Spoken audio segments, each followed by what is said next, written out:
지금 이 판에서 윤석열을 중심으로 터져나온 분노와 에너지, 억울함을요, 보수 진영은 받아가지고 이 동력으로 만들 수 있어야 됩니다. 그것을 만들 수 있느냐 없느냐, 그거에 따라서 향후 몇 년 동안 보수의 운명이 갈린다라는 거죠. 반갑습니다. 김영은TV입니다. 자, 국민의힘에서 헛소리 찍찍하던 사람들 민심에 역풍 맞고 있는데요. 아마도 이 민심이 이 정도였나 깜짝 놀라지 않았을까 싶습니다. 윤석열 대통령에 대한 절연을 해야 된다, 사과를 해야 된다, 이준석과 합당을 해야 된다, 이러면서 움직였죠. 되게 두드러 맞고 있습니다. 윤석열 대통령을 버리면 산다라고 판을 잘못 읽은 국민의힘, 진짜 판을 잘 읽어야 될 텐데요. 그 판을 제가 읽어 드리도록 하겠습니다. 요즘 국민의힘 압박에서 들리는 말이 윤석열 대통령과 거리를 둬야 된다. 12.3 비상계엄 1주년을 앞두고 또 사과를 해야 된다. 그리고 이준석과 다시 손을 잡고 중도로 가야 된다. 또 고질병 중도팔이 나왔습니다. 저는 이게 국민의힘의 질환병이다 라고 생각을 하는데요. 표현만 다르다라는 거고 결론은 하나입니다. 다시 당을 중도파리로 몰아놓고 이 배신의 정치를 시작하겠다라는 거죠. 윤을 조용히 보내자, 그리고 장동혁 당대표를 흔들어가지고 기존의 배신 세력들 다 대거 또 투입해가지고 당을 가지고 장난쳐보겠다. 사실 국민의힘 당 가지고 장난치는 건 좋죠. 돈이 어마어마하게 걸려있는 거 아니겠습니까? 그래서 민주당이 국민의힘 정당 해산 카드를 들고 있는 건 뭐냐? 국고 환수를 시키면 큰 돈이 들어오니까 또 그거 갖고 장난쳐보겠다라는 거 아니겠습니까? 하지만 지금 냉정하게 판을 다시 봐야 된다라는 겁니다. 지금 대한민국의 이 정치판 최대 변수가 뭘까? 윤을 버릴 것인가 말 것인가, 이거 아닙니다. 윤석열 대통령 내란 재판 결론이 어디로 떨어지는가가 지금 최대 변수다라는 거죠. 자, 내란 재판에서 핵심 증거들이 흔들리고 있습니다. 윤석열 대통령 탄핵에 있어서 가장 크게 작용했던 5가지 중에 국무회의 열리지 않았다, 그래서 직권남용이다 라고 이야기를 하지만 국무회의가 정상적으로 열렸습니다. 자, 두 번째, 곽종근 의원 끌어내라 라는 지시도 흔들리고 있습니다. 통화 내역에서 완전 말이 달라진다 라는 거죠. 그리고 세 번째가 홍장원의 메모. 이건 홍장원 입에서 그 초고라는 게 사실상 뭐 이제 인터넷에 떠도는 그림을 뽑아왔다라는 헛소리 찍찍 했습니다. 일단 이렇게 내란 재판 증거들이 흔들리고 있습니다. 재판부마저도요, 이제는 팩트 가지고 뭐 이래저래 맞다 안 맞다를 다투는 그런 게 아니라 이제 내란죄에 대한 법리 공방이 핵심이다라고 선언했습니다. 애초에 이게 내란이 되느냐라는 근본적인 질문 자체가 법정 안으로 들어갔다라는 거죠. 자, 내란죄 이거 뭐 너무 많은 이야기를 해서 많은 분들이 알고 계실 겁니다. 형법 제87조입니다. 그러니까 국가의 존립과 안전을 직접적으로 위협하는 중대한 범죄, 그래서 사형까지도 거론되는 법입니다. 국토를 점거하거나 국헌을 물러나게 할 목적으로 폭동하는 행위를 처벌하는 범죄입니다. 그래서 민주당이요, 창문을 깼다, 뭐 소화기를 터뜨렸다, 케이블 타이로 묶으려고 했다, 뭐 총을 쏴서 뭐 이런 자극적인 단어들을 계속 쓰는 이유가 이 폭동이라는 행위로 몰아가기 위해서다라는 거죠. 그런데 창문을 깬 것은 앞에 민간인들에 대해서 이 뭐 물리적인 충돌이 있을 가능성이 있으니까 뒤에서 창문을 깨고 안으로 진입하기 위해서 그렇게 해서 창문을 깬 거지, 뭐 누구를 위협하기 위해서 창문을 깬 게 아니다라는 거죠. 그리고 국회에 진입해서는 소화기가 터트려진 거는 민주당의 보좌관들이 터트렸다, CCTV로 확인됐죠. 자, 내란죄라는 게 성립되기까지 2가지 핵심 요소가 있습니다. 국헌문란의 목적이 있어야 되냐, 그리고 폭동의 행위가 있어야 되냐. 폭동의 행위도 지금 사실관계에서는 무너졌습니다. 그리고 국헌문란의 목적이다라는 게 있어야 되겠죠. 통치권을 불법으로 빼앗거나 통치권을 가지고 있는 대통령은 그런 생각할 필요가 없으니까 여기에 해당되는 건 뭐 이재명 민주당이다 라고 보시면 되겠죠. 그리고 헌법에 의해서 설치된 국가기관 대통령 본인이었으니까 국회 강제로 전복시키려는 목적이 있었느냐를 봐야 되는 거죠. 그래서 의원 끌어내라 라는 그 발언이 굉장히 중요했는데 요게 무너졌다라는 겁니다. 내란죄가 사형 또는 무기징역이고요. 5년 이상의 징역이고요. 그리고 내란 예비 음모, 선동, 선전, 이게 3년 이상의 유기징역이죠. 그러니까 이 내란 재판이 뒤집어질 가능성이 가장 벌벌 떨고 있는 게 어디냐? 민주당 진영이다 라고 볼 수밖에 없습니다. 예비도 징역 3년 원짜리입니다. 그리고 일단 내란죄가 성립이 된다라고 하면 사형이 떨어진다라는 거죠. 이 판이 뒤집혀지는 순간 내란이었다라고 몰아붙이던 세력들이요 정치적 타격을 그냥 입는 겁니다. 그때 국민의힘이요 우린 윤석열 대통령과 선을 긋고 있어요 하고 서 있으면 어떻게 되겠습니까? 보수의 정치적 에너지의 정통성 자체 한 방 날아갑니다. 자, 왜 지금 민주당이요 좌파 언론 그리고 이준석 잔당들과 한 목소리로 윤석열 대통령에 대한 절연을 말하는지 살펴볼 필요가 있습니다. 그리고 왜 장동혁 체제의 거리 투쟁에 대해서 깨려고 하는지 그건 뭐겠습니까? 장동혁 당대표가 잘하고 있다라는 거겠죠. 윤석열 대통령의 개인의 호불호 문제가 아니라 지금은요 보수 진영의 동력을 꺼트릴 정치 공작인지에 대해서 찾아봐야 되는 겁니다. 보수의 시각으로 이 부분에 대해서 차분차분 짚어보고요. 여러분들께 분석해드리도록 하겠습니다. 늘 말씀드리는 거지만 멤버십 가입 너무 감사드립니다. 그리고 구독과 좋아요 너무 감사드리겠습니다. 영상을 이어가는데 가장 큰 힘이 되고 있습니다. 유일한 에너지다 라고 해야 할까요? 알고리즘을 막고 플랫폼에 목을 재어도요. 여러분들의 클릭 한번 그리고 댓글 한 줄이요. 저를 웃고 힘을 내게 합니다. 너무 감사드리겠습니다. 자, 지금 재판 이거 보면요. 무슨 일이 일어나고 있는가를 봐야 되는 겁니다. 언론에서 다루고 있지 않습니다. 이 중요한 사건은 언론이 억지로 아니 뭐 고의적으로 좀 죽이고 있다라는 느낌 아닌 느낌이 들죠. 그리고요. 이제 홍장원의 메모를 한번 딱 줘보면요. 구글이고 네이버고요. 이 홍장원 입장에서 민주당의 시각에서 막 해석해 놓은 뉴스들이 상위에 포진하고 있습니다. 그런데 실제적으로 들어가 보면 이 홍장원의 메모 자체가 굉장히 문제가 많다라는 게 드러나 있죠. 팩트 공방에서 이제 법리 공방으로 넘어갔습니다. 윤석열 대통령에 대한 내란 재판의 최근 흐름을요 한 줄로 요약해보면 이겁니다. 사실관계 대부분 정리 끝났고 자 지금부터는 그게 내란이냐 아니냐를 따지는 싸움이다. 라고 말이죠. 자, 주기현 재판장님도요. 이제는 사실 팩트보다는 내란적 요건에 대해서 법리 공방이 중요하다라는 취지로 말을 했습니다. 이 말은 곧 국무회의가 언제 열렸는지 어떤 보고와 어떤 메모와 어떤 대화가 있었는지 증인 신문과 자료로 이미 거의 다 나왔다라는 뜻입니다. 자, 이거 한번 보겠습니다. 윤석열 대통령 재판 홍장원 전 차장 폭로 증언 진실은 그 말은 물음을 던졌다라는 건 진실에 대해서 의문점이 생겼다라는 것으로 볼 수 있는 거죠. 자, 이제 남은 쟁점은 단 하나입니다. 그 사실들이 형법상 내란죄 요건에 맞느냐 안 맞느냐. 그런데 이거는 뭐 바보가 아니어도 맞지 않다라는 건 알고 있을 겁니다. 대통령이요. 대한민국의 최고의 수장의 자리에서 더 이상 어떤 권력을 찬탈하기 위해서 내란을 움직였을까? 그리고 이 비상계엄이 일주일이 갔습니까? 한 달이 갔습니까? 2시간 그리고 국무회의를 종료하기까지 총 5시간이 걸렸습니다. 그리고 이 비상계엄에 대해서 국민 담화에서 충분히 말씀드렸죠. 그리고 개몽된 국민들도 29번의 탄핵 그리고 윤석열 대통령이 탄핵소추안이 통과되고 난 다음에 그리고 2번의 탄핵이 더 있었습니다. 그래서 총 31번의 탄핵이 이루어졌었죠.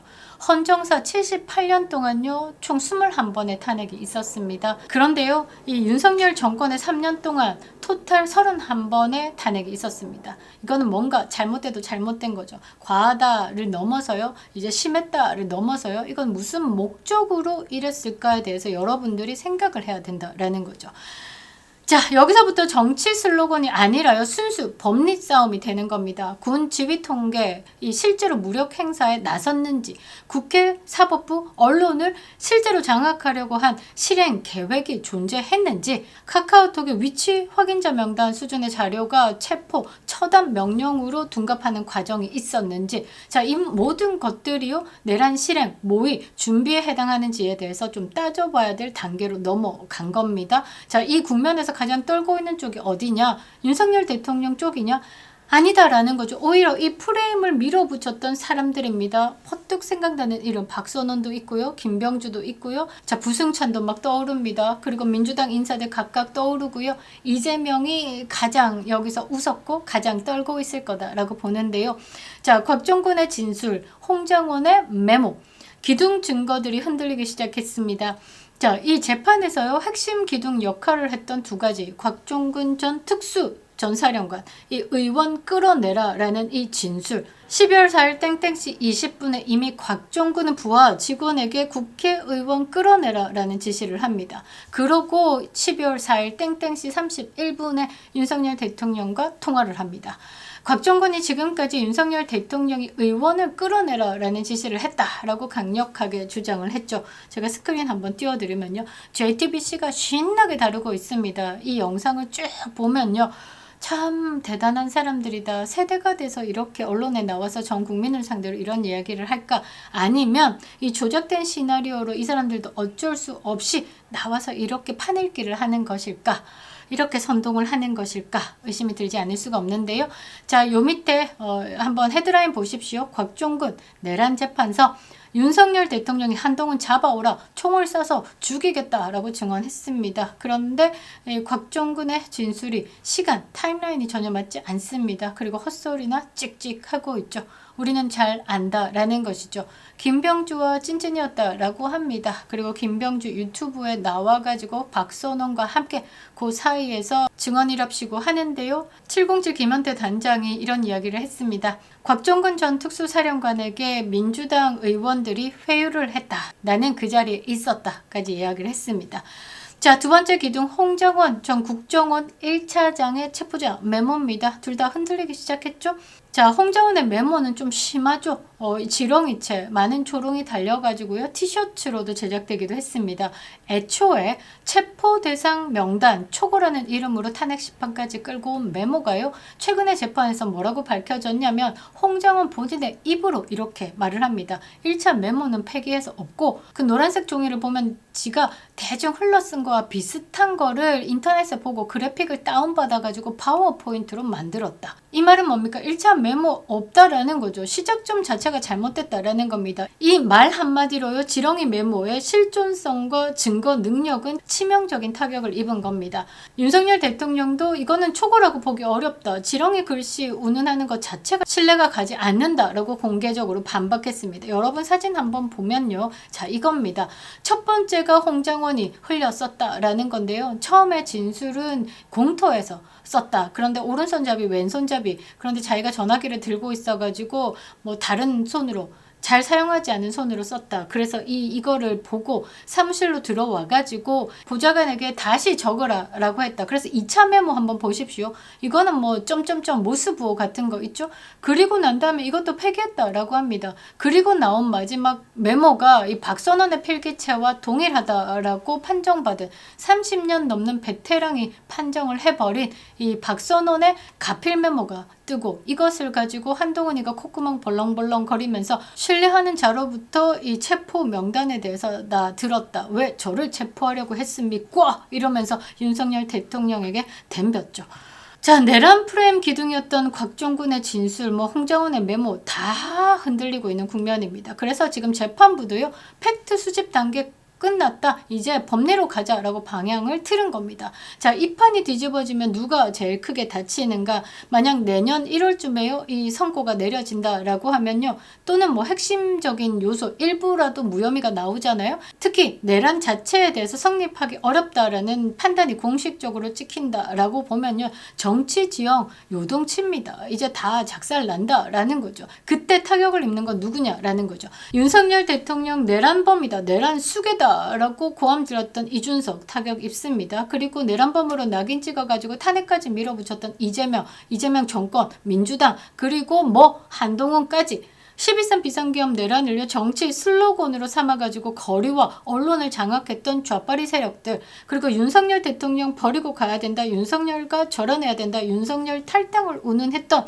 보수 진영 내부에서 이준석 찌끄레기들, 한동훈 찌끄레기들, 윤석열 대통령과 절연을 부추겼던 정치인, 언론인들 다 타격 입는 겁니다. 반대로 누가 정치적 자산을 얻겠습니까? 내란이 아니었다라고 끝까지 믿고 버텼던 2030 보수 청년들입니다. 폭발합니다. 그리고 비상계엄 1년 동안 광장에서요. 윤 어게인 자유 수호를 외쳤던 시민들입니다. 그리고 이 판이 뒤집히는 순간 진짜 내란 프레임을 짠 쪽이 어디였는지 정면으로 몰 수 있는 보수 진영 전체가 된다라는 거죠. 그래서 지금요. 민주당이고 좌파 언론이고 이준석 잔당들이고 한 목소리로 요구하는 대표라는 게 뭐냐? 윤석열 대통령과 절연을 이야기하는 겁니다. 이준석과 합당해야 된다라고 이야기를 하는 겁니다. 사과해야 된다라고 이야기를 하는 겁니다.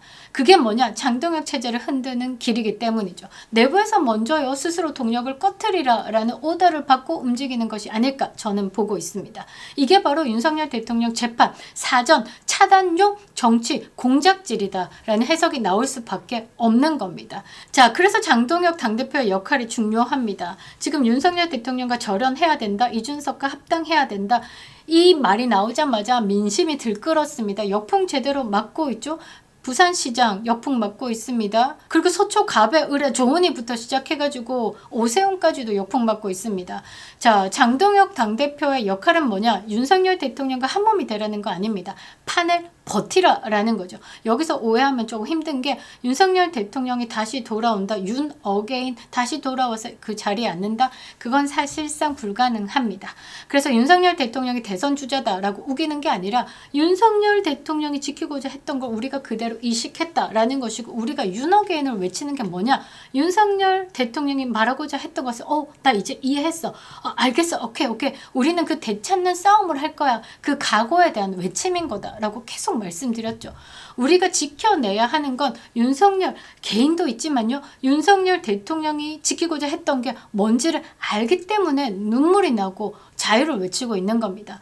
자, 윤 말고 누구도 지금 리더가 될 수 없다라는 얘기를 하자는 게 아니다라는 거죠. 지금 국면에서 가장 중요한 건 딱 하나입니다. 내란 프레임이 깨지는 순간 그 에너지를 오롯이 받아가지고 보수 진영에서 동력을 연결할 수 있는 사람이다라는 거죠. 지금 정치판에서요 자체 동력 있는 사람 누구 있습니까? 좌파 진영에는요 이재명밖에 없습니다. 우파 진영에는 눈 씻고 쳐다봐도 윤석열 대통령밖에 없죠. 그게 자체 동력 90점이다라고 하죠. 그 90점이 뭡니까? 윤석열 대통령이죠. 그 윤석열 대통령에게 내란 프레임이 걷어지는 순간 그거를 촉 먹어가지고 장동혁이 빵 터트려야 된다라는 겁니다. 그걸 연결할 수 있는 구조를 만드는 사람, 최소한 그 구조를 깨지 않고 버티는 사람, 그래서 지금 당대표 자리에 앉아있는 장동혁의 역할이 중요하다라는 거죠. 그래서 장동혁 흔들지 마라라고 하고 있는 겁니다. 장동혁 당대표가 해야 될 일이 그게 어렵지 않습니다. 자, 윤석열 대통령 내란 재판에 대해서 법리적 팩트 기준으로 해석을 이어가야 되는 겁니다. 감정으로 싸울 필요 없습니다. 감정을 드러내는 순간 지는 싸움입니다. 뭐 하려고요? 좌파와 우파가 싸움에서 감정을 드러내면 집니다. 서로에 대해서 논쟁을 하고 있는 거고 서로에 대해서 토론을 하고 있는 상황에서 내 이야기가 전달될 수 있게 차분차분 그거 장동혁 당대표 굉장히 잘하더라고요. 이런 증거는 이렇고 이런 법리는 이렇게 다루어지고 있다라는 해설자가 지금 필요한 겁니다. 국민의힘이 지금 뭐가 무서워가지고 지금 꼬리를 감추고 지금 윤석열 대통령 내란 재판에 대해서 아무 말을 안 하고 있는지 모르겠습니다. 국민들은 알고 싶어 하는 거죠. 왜? 지금 내란 재판 뻔히 잘못되는 거 알고 있는데 이재명이가 지금 대통령 자리에 앉아서 대한민국 사법부를 완벽히 뒤틀고 왜곡시키고 있기 때문에 법이다라고 말을 못하고 있는 거죠. 법이 정의다라고 말을 못하고 있는 겁니다. 지금 대한민국의 법은요. 법이 아니라 불이다라고 말하고 있는 겁니다. 그 불의를 정의로 바꿔야 되는 게 지금 장동혁 당대표의 해설이다라는 거죠. 자, 해설자가 필요한 겁니다. 그리고 윤절연에 대해서 프레임을 당 안에서 차단을 해야 됩니다. 입 닫아라. 지금 장동혁 당대표 지도부가 뭘 잘했냐면요. 이 김예지 꼴값 떨고 여자라서 나를 이렇게 공격한다. 내가 장애인이라서 나를 공격한다라면서 이 피해자 코스프레 하고 나왔던 거 왜 2, 3일에 끝낸 줄 아십니까? 이거요. 당에서 단속했기 때문이고요. 밖에서 외부에서 진짜 보수층이요. 이 미친 거 아니가 좀 아닥할래? 라고 공격을 했기 때문에 입을 닫은 겁니다. 그게 한 번 더 필요하다라는 거죠. 자, 윤석열 대통령과 절연 프레임을요 당 안에서부터 차단해야 되는 겁니다. 장동혁 당대표가 그걸 해야 되는 거고요. 지르십시오. 국민들이 원하는 거고 국민들 말 들으면 되는 겁니다. 왜 민주당이 강한 줄 아십니까? 당심을 얻었기 때문이죠. 장동혁으로 지금 당심이 모이고 있습니다. 모이지 않으면 모아줘야 되는 거죠. 자, 내란 프레임이 깨지는 순간요. 그 에너지를 보수의 대동단결로 전환할 수 있는 자리에 장동혁이 앉아있고 지금은 장동혁만이 할 수 있는 겁니다. 그래서 장동혁을 흔드는 세력은요. 결과적으로 이재명 정권의 가장 반길 딸랑딸랑거리고 꼬리 이렇게 흔들고 있는 뿌락지다라는 거죠. 자, 결론은 지금 버려야 할 건 윤절연이 아니라 내부 총질 본능. 자, 정리하면 윤석열 대통령에 대한 내란 재판은 이미 팩트 수집에서 법리 공방 단계로 넘어갔습니다. 곽종근 진술 무너졌습니다. 홍장원 메모 거짓 드러날 겁니다. 자, 핵심 증거들이요. 재판 안에서 신빙성 논쟁에 휩싸였습니다. 이 판이 어느 정도라도 윤석열 대통령에게 유리하게 돌아가는 순간 정치적 타격을 입는 쪽은 내란 프레임을 밀어붙였던 이재명 정권 그 하수인들 내란 수괴다 라면서 프레임 잡았던 매번 보수 진영에서 똥 뿌렸던 이준석 요런 것들이다라는 거죠. 자, 그래서 지금요 민주당 좌파 언론 이준석 잔당들 윤석열 대통령과 절연하자 이준석 합당하자 동시에 외치면서 국민의힘 내부를 흔들고 있는 겁니다. 제대로 봐야 된다라는 거죠. 지금 보수가 끊어야 될 거는요 윤석열 대통령과 절연이 아니라 필요할 때마다 우파의 심정을 먼저 찌르고 보는 내부 총질 본능이다라는 거죠. 윤석열 대통령 어떻게 되든 지금 이 판에서 윤석열을 중심으로 터져나온 분노와 에너지, 억울함을요 보수 진영은 호로로 받아가지고 이 동력으로 만들 수 있어야 됩니다. 그것을 만들 수 있느냐 없느냐 그거에 따라서 향후 몇 년 동안 보수의 운명이 갈린다라는 거죠. 윤을 버려야 된다라고 하는 사람들 판을 잘못 읽은 겁니다. 진짜 버려야 할 것은 윤석열 대통령이 아니라 내란 프레임 앞에 벌써부터 도망칠 궁리하고 있는 보수 내부의 기회주의자다라는 거죠. 여러분들 강하게 외쳐주십시오. 윤 어게인. 그리고 이재명 탄핵만이 우리 국민들이 사람답게 사는 길이다 라고 말이죠. 그립다 윤석열. 김영희 TV였습니다.